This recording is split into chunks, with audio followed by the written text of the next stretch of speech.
জয় হিন্দ ভাইও, আমি আবারও স্বাগতম জানাই আমার নতুন ভিডিওতে।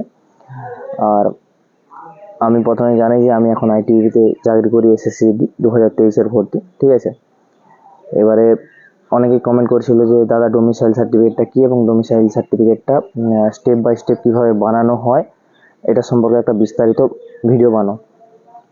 প্রথমে বলি ডোমিসাইল সার্টিফিকেটটা কী। ডোমিসাইল সার্টিফিকেটটা হচ্ছে যে তোমার একটা হচ্ছে বাসিন্দা যে প্রুফ, তার একটা প্রমাণপত্র।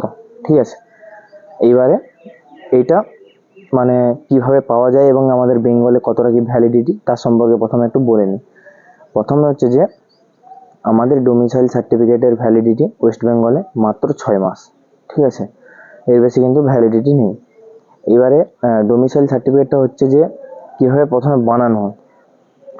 প্রথমে দুটো প্রকারে বানানো হয়, দুই ধরনের হয়। এক হচ্ছে তুমি গ্রামে থাকো, আর দুসরা তুমি শহরে থাকো যেখানে ওয়ার্ড ভাগ আছে, আর গ্রামে থাকলে গ্রাম পঞ্চায়েত ভাগ আছে। এবার দু ক্ষেত্রেই কীভাবে বানানো হয় মানে সেটা বলবো। প্রথমে তুমি যদি গ্রামে থাকো, গ্রামে যাবে গ্রাম পঞ্চায়েতের কাছে। গ্রাম পঞ্চায়েতের কাছে তুমি গেলে এবং সেখানে যে স্থায়ী বাসিন্দা তোমার কাগজপত্র থাকবে, তোমার বাবার নামে কোনো সম্পত্তি থাকবে, সেই সম্পত্তি দেখিয়ে তুমি লিখে নিলে যে আমি এই ব্যক্তি, আমার পিতা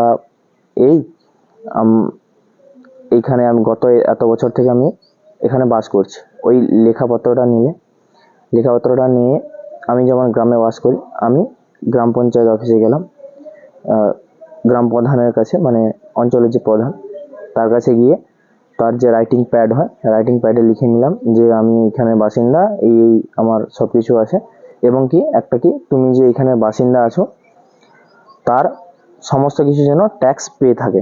ঠিক সেম প্রসেস যেটা ওয়ার্ডে হয়, ওয়ার্ডের যে মেম্বার হয় মেম্বারের কাছে লিখবে, তারপরে গিয়ে তুমি তার উপরে গিয়ে ওটা লিখাবে।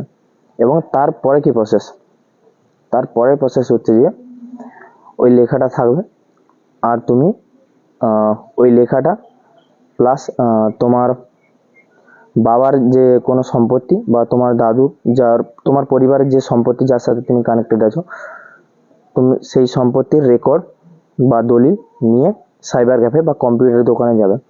এবং ওয়েস্ট বেঙ্গলের একটা পোর্টাল আছে, পোর্টালের নাম হচ্ছে ই ডিস্ট্রিক্ট, যার জন্য একটা এক্সট্রা করে তোমার পোর্টাল খুলতে হয়, যেটা মানে যারা কম্পিউটার করে, এই কাজবাজ করে তাদেরই কাছে থাকে সাধারণত। নাহলে নতুন করে আমরা যদি ক্রিয়েট করতে চাই তাতে একটু সমস্যা হয়। কিন্তু বলবো যে নিজে হাতে না করে, সময় নষ্ট না করে কম্পিউটার দোকানে গিয়ে ওটা করার।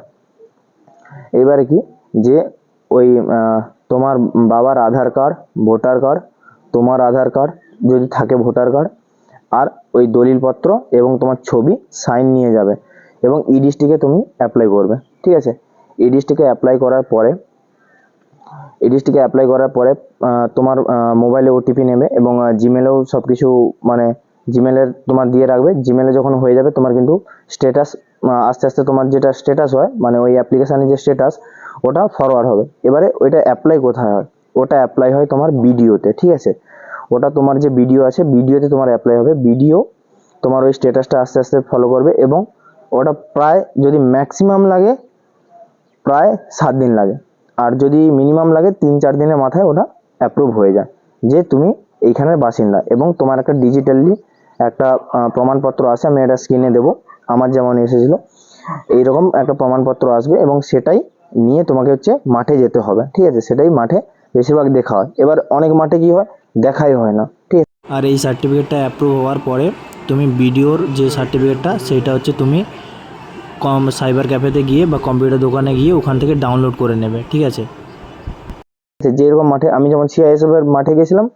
সিআইএসএফ এর মাঠে ওটা ছাড়াই মাঠে ঢুকতে দেয়নি। কিন্তু এসএসসিজিডির মাঠে কোনো মাঠে দেখেছে, কোনো মাঠে দেখেনি। আমার বন্ধুদের দেখেনি, কিন্তু আমার দেখেছিল। ঠিক আছে, কিন্তু একটা কথা কি, এত মেহনত করে এসছি আমরা মাঠে, যেহেতু যাব সমস্ত কিছু ডকুমেন্ট নিয়েই যাব। এবং যদি কারো মা বাবার নাম ভুল থাকে, তারা প্রথমে কিন্তু গিয়ে এপিডেভিট করিয়ে নেবে। ঠিক আছে, কোর্ট থেকে, যে ইনি সেম ব্যক্তি কিন্তু নাম অক্ষরে ভুল আছে।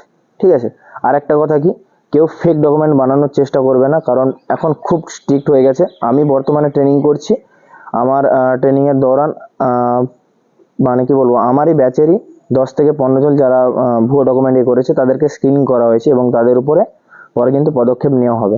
সেক্ষেত্রে এটা থেকে খুব সাবধান। চাকরি নেবে নিজের যোগ্যতায় নেবে, নিজের বাসিন্দা নিজের যা আছে নিজের স্টেট থেকে লড়ে নেবে, তাতে করে পরে সমস্যা হবে না। এবং কি চাকরি তোমাকে হট করে ডিসমিস করবে তার কোনো নয়, কিন্তু তোমাকে একটা বড় লম্বা প্রসেস, এবং তারপরেও গিয়েও যদি 6-7 বছর পরে যদি ডিসমিস করতে হয়, উপর থেকে যদি একটা কি বলবো শাস্তি হয় তোমার, সেক্ষেত্রে অনেক খারাপ হবে। তাই বুঝতেই পারছো আমি কি বলতে চাইছি। তাহলে দেখা হচ্ছে নেক্সট ভিডিওতে, এবং তোমাদের কোন মানে বিষয়ে ভিডিও লাগবে তা জানিও। এবং নেক্সট ভিডিওটা হবে আমার সারা শরীরে কী কী মেডিকেলে চেক হয়েছিল আমি সব বলবো। ঠিক আছে, জয় হিন্দ, জয় ভারত।